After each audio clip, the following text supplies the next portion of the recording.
The morning sun cast long shadows across the rugged terrain of the Arizona Territory as Maria Nighthawk guided her paint horse along the narrow mountain trail.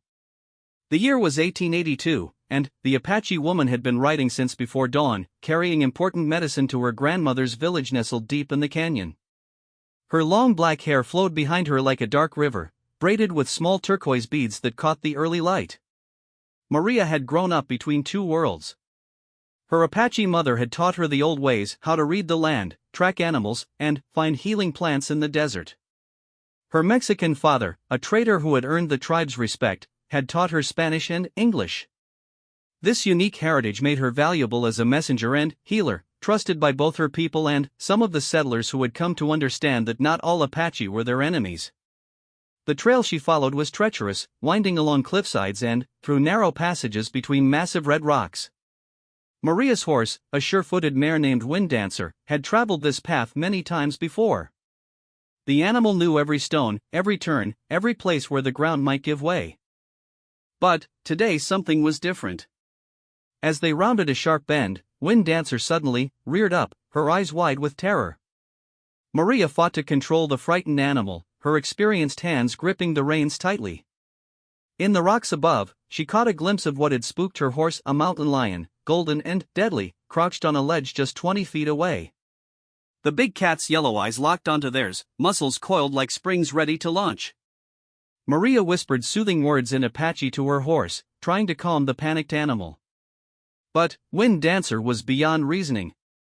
The mare spun around violently, her hooves scrambling for purchase on the loose gravel at the trail's edge. Maria felt herself losing her seat as the horse bucked and twisted beneath her. The mountain lion chose that moment to leap. Not at them, but down the cliff face to a lower ledge, probably heading for water. But the sudden movement was too much for Wind Dancer.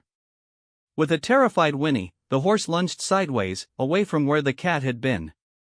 Maria felt herself flying through the air, the reins torn from her hands. Time seemed to slow as she saw the rocky ground rushing up to meet her.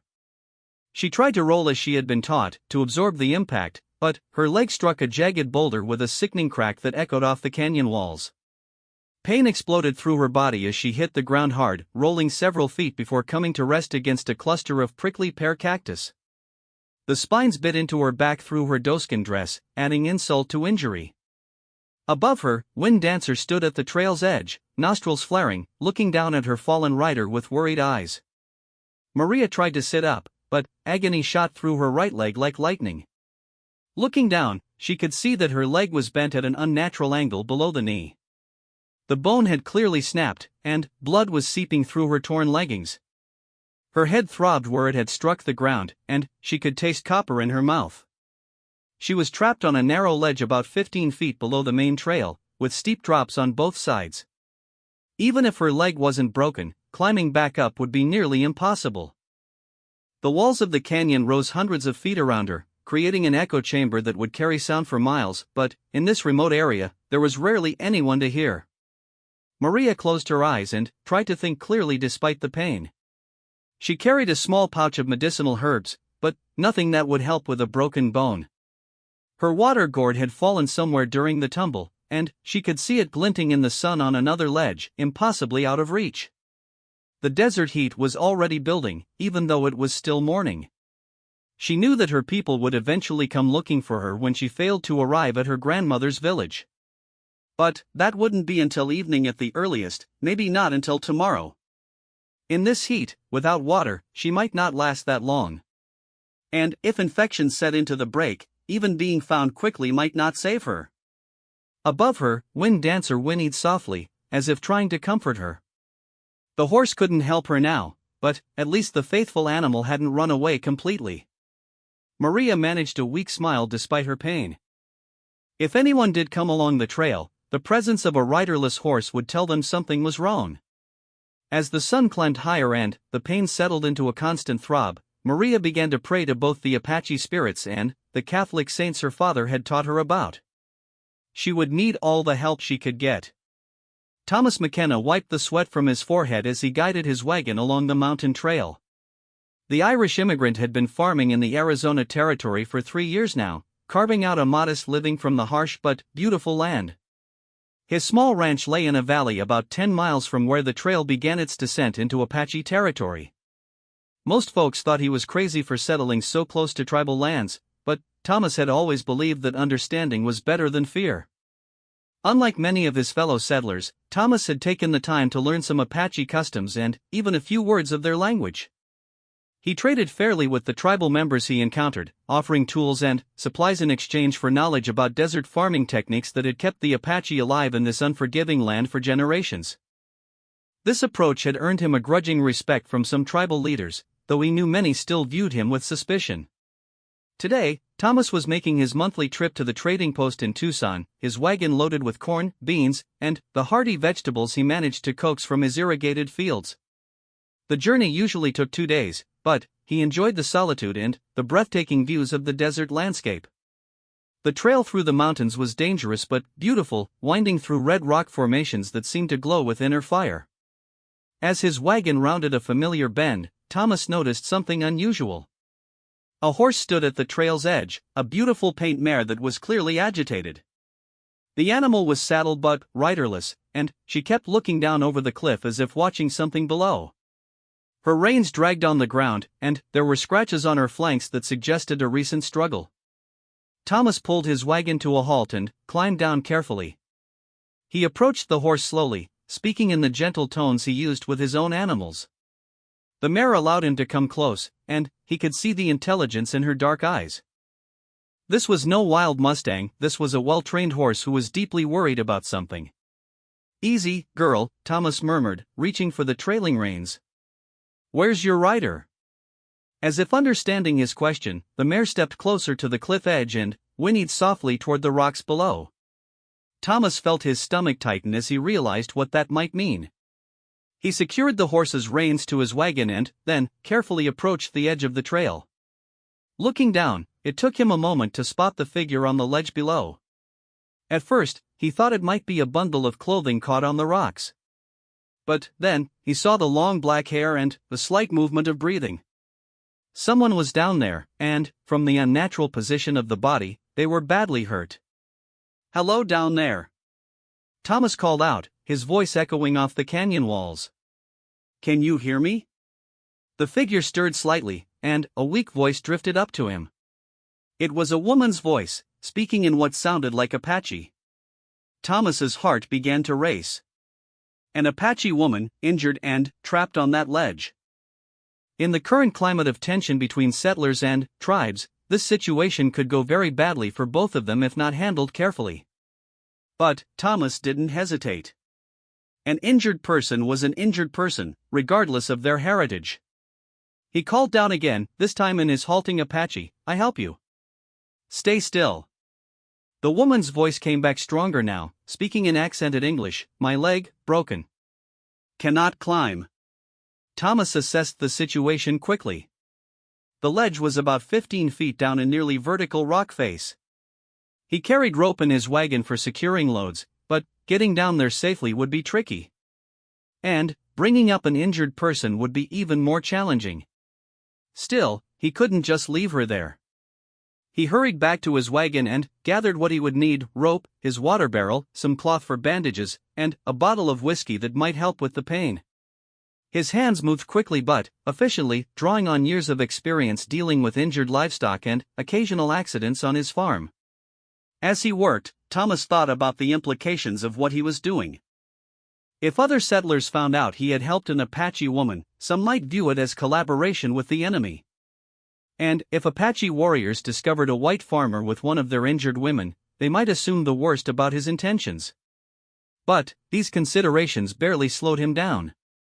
His mother had raised him to believe that helping others was not just the right thing to do, but the only thing to do when someone was in need. Thomas tied one end of his rope securely to the wagon's axle, testing the knot twice to make sure it would hold both their weights. He fashioned a loop at the other end that he could step into, creating a makeshift rappelling system. It wasn't pretty, but it would get him down to the ledge. Before beginning his descent, he called down to the woman again, "I'm coming down. My name is Thomas. What is yours?" "Maria," came the reply, and he could hear both pain and wariness in her voice. "Maria, I'm going to help you get off that ledge."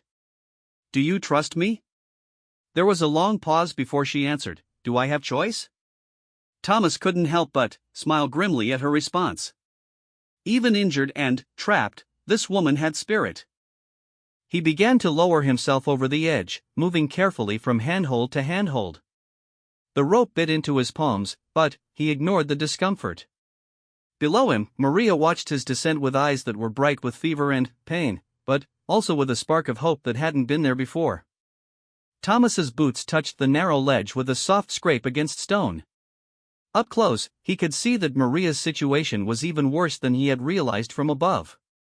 Her right leg was clearly broken below the knee, the bone protruding slightly through her torn doeskin leggings. Blood had dried on her forehead from where she had struck the rocks, and cactus spines dotted her back and arms like tiny daggers.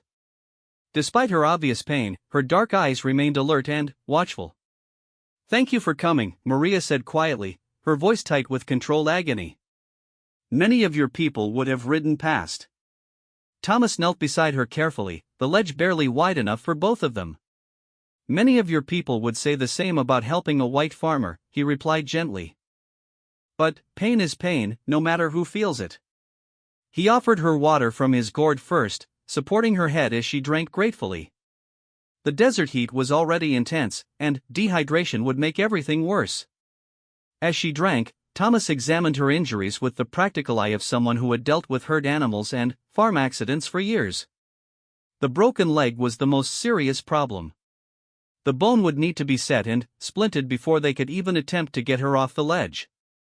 Thomas had done this kind of field medicine before, but never under such precarious conditions, and never with the added complexity of cultural tensions.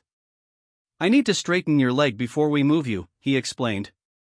"It's going to hurt badly, but if we don't do it right, you might never walk properly again." Maria nodded, understanding the necessity. "In my medicine pouch, there are herbs. The small brown leaves will help with pain." Thomas found the leather pouch among her scattered belongings and located the herbs she described. He recognized them as a type of willow bark that contained natural pain-relieving properties. Maria chewed the bitter leaves while Thomas prepared makeshift splints from pieces of wood he broke off from scrub bushes growing in the rock crevices. "I know this will hurt," Thomas said, positioning himself to grasp her leg. "But I'll be as quick as I can." Maria gripped a piece of rock with both hands and nodded. "Do it." The process was agonizing for both of them.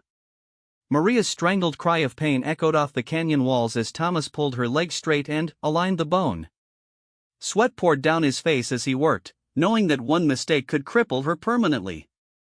But his hands were steady and sure, guided by experience and a deep compassion for the suffering woman before him. Once the leg was set, Thomas bound it securely with strips torn from his own shirt and the wooden splints. The improvised cast wasn't perfect, but it would hold long enough to get her to proper help. Throughout the process, Maria never once asked him to stop, though tears of pain ran silently down her cheeks. "You are skilled at this," she observed once the worst was over. "Have you done this before?" "Farm life teaches you many things," Thomas replied, already working on the next challenge, how to get her up the cliff face. "Animals get hurt, accidents happen. You learn to deal with what's in front of you." The ascent proved to be the most dangerous part of their ordeal. Thomas rigged a pulley system using the rope and a sturdy branch he wedged into the rocks above. He would climb up first, then use the mechanical advantage to haul Maria up in a makeshift sling he created from his coat and more rope. Getting off the ledge was terrifying for Maria. She had to trust completely in the knots tied by a man she had known for less than an hour, while managing excruciating pain from her broken leg. But Thomas's calm confidence and obvious competence gave her courage. Slowly, foot by foot, he pulled her up the rock face while she did her best to keep from swinging into the sharp stones. Wind Dancer nickered softly when they finally reached the top, as if welcoming her mistress back to safety. Thomas was exhausted from the effort, his hands raw and bleeding from the rope, but he immediately focused on making Maria as comfortable as possible in the back of his wagon. He created a bed from his supplies and spare clothing, positioning her broken leg carefully to minimize jarring during the journey. The nearest town with a proper doctor was Tucson, but that was more than a day's travel away. Thomas knew of a closer option, though it would require considerable trust from both of them. "There's a mission about 4 hours from here," he told Maria as he prepared to depart. "Father Miguel has medical training, and he treats everyone who comes to him, regardless of their background. Would you be willing to go there?" Maria considered this carefully. Catholic missions had a complex history with her people. Some priests had been friends and protectors, others had tried to force unwanted changes upon Apache culture. But she was practical enough to recognize that her choices were limited. "This priest, you trust him?" she asked. "I've known him for 2 years. He's a good man who believes healing comes before preaching. He helped me when I first came here and didn't know how to survive in this country." As they began the slow journey toward the mission, bouncing gently over the rocky trail, Maria found herself studying her rescuer with new eyes. Thomas drove carefully, constantly checking to ensure she was as comfortable as possible. He shared his food and water without hesitation, and, when she shivered as evening approached, he gave her his coat without being asked. "Why did you help me?" she finally asked as they traveled through the gathering dusk. "Your people and mine, we are not always friends." Thomas was quiet for a long moment, guiding his horses around a particularly rough section of trail. "My grandmother used to say that kindness is like water, it finds its way everywhere if you don't dam it up with fear or prejudice. Besides," he added with a slight smile, "you look like you needed help, and I had the means to provide it. Everything else seemed less important than that." Father Miguel's mission sat in a small valley surrounded by cottonwood trees, their leaves whispering in the evening breeze as Thomas's wagon approached. The adobe buildings glowed warmly in the light of oil lamps, and the priest himself emerged from the chapel as soon as he heard the wagon wheels on the gravel path. Miguel was a short, sturdy man in his 50s, with gentle eyes and hands that had delivered babies, set bones, and comforted the dying for more than 20 years on the frontier. He took one look at Maria's condition and immediately began directing Thomas toward the mission's small infirmary. "Bring her inside quickly," Miguel said in Spanish, then switched to English when he realized Maria understood. "I have clean beds and proper medical supplies. Thomas, you did well to bring her here." Over the next several hours, Father Miguel worked carefully to properly set and cast Maria's leg. His infirmary was well equipped for frontier medicine, with clean bandages, splints, and even some laudanum for severe pain.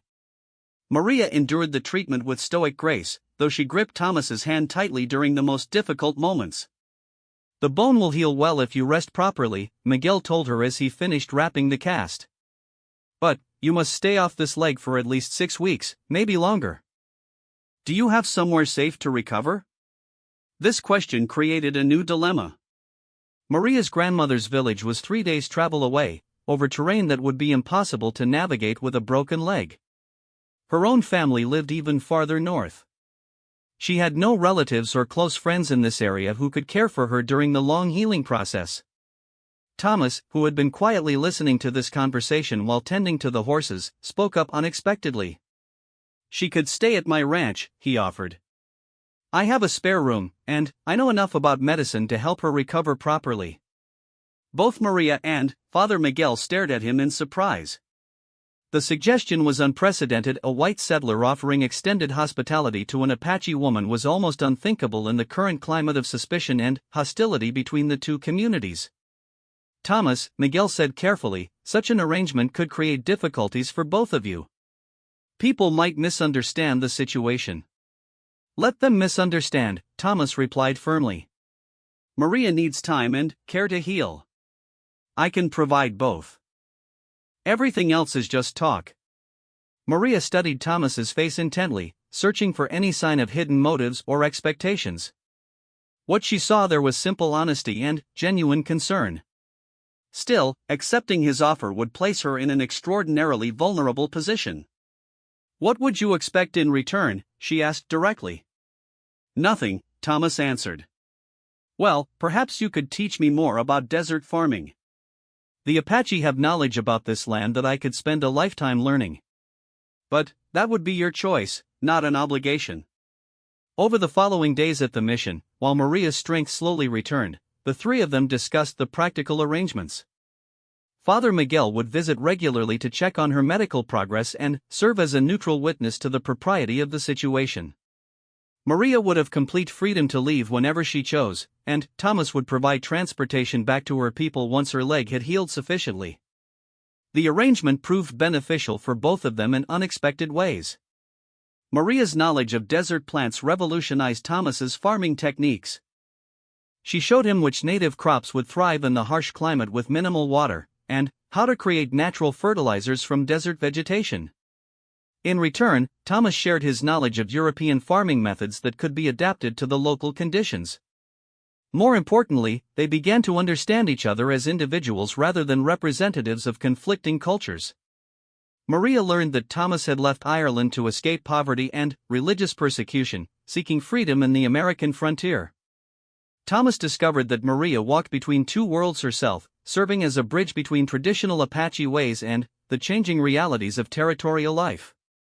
Their conversations ranged from practical matters of agriculture and survival to deeper questions about identity, belonging, and the possibility of peaceful coexistence.